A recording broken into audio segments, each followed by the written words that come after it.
up, guys? Trilogy here. Today we're going to be doing another Ending Explained movie. This is going to be for Army of the Dead, and this movie is going to be a little bit different besides one of our other Ending Explained videos, just because this movie is so open-ended. There's so many things that are implied in this movie that there's nothing determined. There's nothing set in stone. There's so many things up in the air in this movie. So this is going to be more of a theory movie based off of what we've seen in the movie, but Zack Snyder, the director, really didn't confirm a lot of this. There is also going to be a prequel animated series called Army of the Dead Lost Vegas. And they're also kind of talking about sequels, but it would probably be with a different team. With the way the movie ended, it's definitely open-ended with what happened to Vanderhall. But if you haven't seen the movie yet, stop now, go watch the movie, come back and check out this video. If you have seen the movie, let's get into it. Before we do, I'm Trilogy with Trilogy Effect. I do a lot of movies, anime, gaming content on my channel. I have curated playlists, and you guys should definitely check that out if any of that stuff interests you. If this video helps you understand the movie a little bit better, go ahead and like, comment, and subscribe if you want to see more Ending Explained movies. Yeah, jumping into Army of the Dead, directed by Zack Snyder. This movie is full of stars. It has Dave Bautista, known from the I Spy movie where he's a spy and he has the little girl. He's also in Guardians of the Galaxy as Drax. And then we also have Omari Hardwick, which I know him from Power. He was Ghost for like 6 seasons of that show.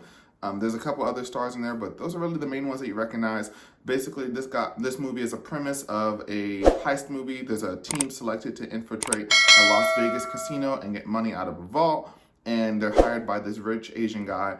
The funny thing about this is supposedly the vault that they're breaking into is his vault, but he never gives the team the combination code. We have to hire a locksmith to break into the vault. But if it's his vault, then he would have the code.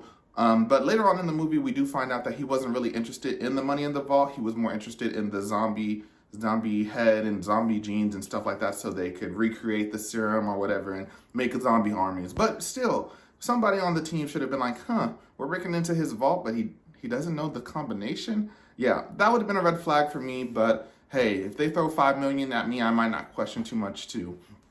Moving on, besides that, at the very beginning of the movie, we have a military convoy transporting Zeus, which is the zombie that we see throughout the movie, the main one.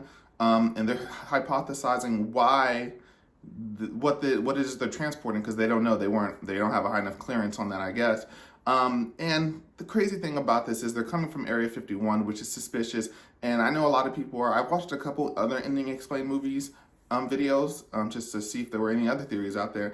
And at the beginning of the movie, if you look closely, they say there's 2 white dots above Area 51, and they think those are aliens. Honestly, I don't really see it. But, some people think that the zombies aren't really zombies. They are hybrid human and alien DNA creatures, and they were transporting Zeus to another base. But the crazy thing is, we don't know where they were going. We just know they happened to be driving by Las Vegas. So we don't know where they were going from Area 51 with that military convoy transportation. But aliens would be very interesting.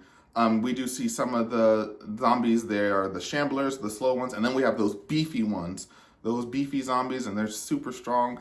And those might just be like the next step in human evolution. I've seen that theory with the experimentation and stuff like that. They also, if you look in the scene where Guzman is fighting before he blows himself up with the grenades, he shoots a zombie, and that zombie's jaw is made out of robotic zombie. And a lot of people think that the robot zombies are basically spies dropped in with the other zombies to spy on the zombies by the government, which is super crazy. On top of that, if it was experimentation with the aliens, that may be one reason why they wanted to just blow up Las Vegas and clear everything out so that no one can find out about the experimentation, the source of the zombie outbreak. All of that stuff is never discussed, and we as the public would never find out because of the nuclear explosion. One thing at the end with Vanderhall, where he emerges from the vault, I want to know how he got out. Was it not locked properly, or did it have a time thing where it just opens after a amount of time? Did the nuclear explosion break the vault? And there's also some questions about how did he survive the nuclear radiation whenever he emerged. We do find out after he buys the plane to Mexico that he has been bitten on the back of the arm and the sickness is getting to him. We don't find out what happens to him, which is very open-ended at the end. I wonder if he decides to kill himself or if he's selfish and decides to stay alive and he infects those other two women. I just don't know how he would do it. He's in the air in the plane. I guess he could jump out of the plane, or maybe he could break a glass and just, you know. But as far as that goes, some people think the mutation in his body allowed him to live with the radiation and even alter him further, so he wouldn't even be one of the alphas or the shamblers. He would be a new type of zombie based off of the radiation and stuff like that. Like I said, this is more of a theory video because that's not confirmed. Another interesting premise is the time loop, where we see the bodies at the vault and they have similar clothing to our main protagonist. And that's a very interesting concept, whereas if they keep happening, and I've seen discussions where it may be the nuclear bomb is what resets the time loop, and every time they make it farther and farther. So the first time we see signs of another team, we see them at the table, and then the next sign we see them at the vault, and they have the same clothing and everything like that. So it's like a time loop, and every time the nuclear bomb goes off, it resets. And that was actually confirmed by Zack Snyder, where he mentions it's kind of like, this is the true ending where they got to the money and they got out and everything happened how it was supposed to go.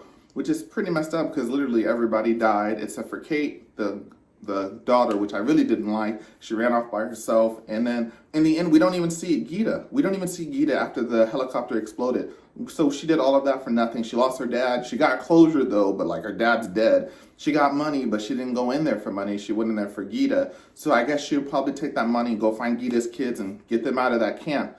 The camps are also a weird concept, seeing as they don't really have jobs there, but they need money to get out of the camp. Are they bribing guards? Because I don't know how that system works. They really didn't touch too much on the camp. Besides, they suck. So there's that.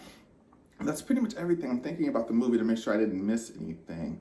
A lot of people were surprised that the queen zombie was able to have kids, but you have to think about it like this. They aren't really zombies. I mean, I wouldn't think of them as traditional zombies. They're like a different species where they can procreate, and that's how she was able to have child, because they're not really zombies. They're not really dead. At least the alphas are. The shamblers are the traditional zombies, but the alphas are more of a step in evolution based off of this movie. So that's how she was able to have kids and stuff like that. I'm glad I watched this movie because I really was not going to watch it. In the trailer, I saw a zombie tiger, and I was like, a zombie tiger. I'm not interested in a movie with zombie tigers. But I was bored one day, and this one was trending, so I was like, let me just check it out, you know? And it was a really good movie. I'm really looking forward to I'm not sure if I would look forward to a prequel, but I'd be interested in seeing what else Zack Snyder, he's really been on a roll this year between this and Justice League, even though Justice League is an older movie. But yeah, this was a really fun ride with Dave Bautista and everything like that. And a lot of interesting concepts like that. I did like how Vanderhaal and the locksmith developed a friendship throughout the movie. I like that, and how he saved him at the end. Sorry that he had to go out like that. And almost nobody got their money, and even the helicopter lady had to die at the end. She could have survived. But yeah, we don't know what's going to happen next because the ending is very open-ended. But that's pretty much everything. This is Trilogy with Trilogy Effect. Like I said, if you like this video, go ahead and like it. Comment down below if you have anything you want to talk about. And subscribe if you want to see more Ending Explains. I'll catch you guys next time. Peace.